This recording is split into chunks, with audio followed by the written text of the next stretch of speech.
January 15, 2009, a routine flight, a sky of brilliant, cold blue over New York City, for the 155 souls aboard US Airways Flight 1549. It was just another Tuesday.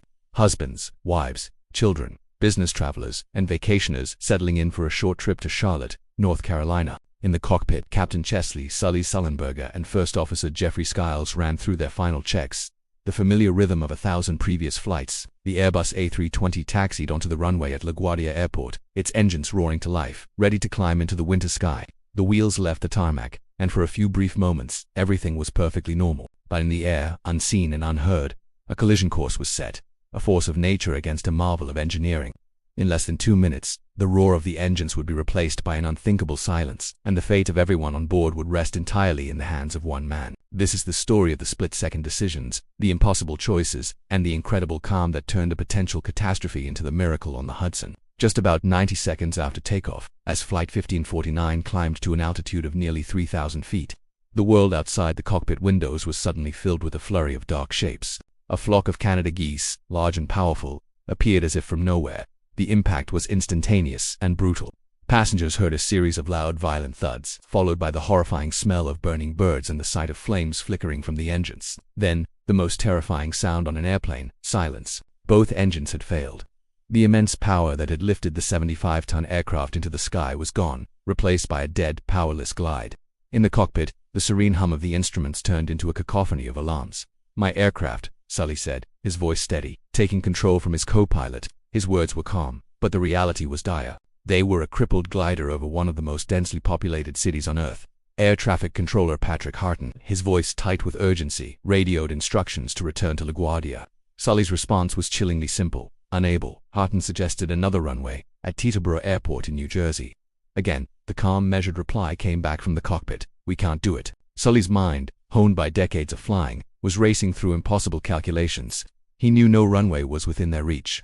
There was only one option, a choice so audacious, so fraught with peril, that it had almost never been attempted successfully in a modern passenger jet. The Hudson River. "We're going to be in the Hudson," he informed Harton, a statement of fact, not of panic. Inside the cabin, flight attendants, trained for chaos, moved with purpose. "Brace for impact." Their voices rang out, a command that sent a wave of cold terror through the passengers. People sent frantic text messages to loved ones, a final goodbye from a metal tube falling from the sky. They lowered their heads, wrapping their arms around them, waiting for the end. But in the cockpit there was no surrender. Sully was using his lifetime of experience for this one single moment. He had to land the plane on the water at the perfect speed and the perfect angle. Too fast, and the plane would cartwheel and break apart. Nose too low, and the engines would dig into the water, flipping the aircraft. He had to make the A320 behave like a skipping stone, not a rock. With the George Washington Bridge looming ahead, Sully expertly maneuvered the silent aircraft down the corridor of the Hudson. He was aiming for the stretch of water between Manhattan and New Jersey, where rescue would be most possible. He made the final call to the cabin. "This is the captain. Brace for impact." The water rushed up to meet them. The impact when it came was violent but not catastrophic. A massive deceleration, a bone-jarring shudder that threw everyone forward, but the plane held together. It was floating. For a moment, there was stunned silence, then a collective gasp of disbelief and relief. They were alive. The ordeal was not over. The plane was sitting in the freezing waters of the Hudson, and it was sinking. The flight crew's training kicked in once more. "Evacuate, evacuate," they yelled, directing passengers to the emergency exits over the wings.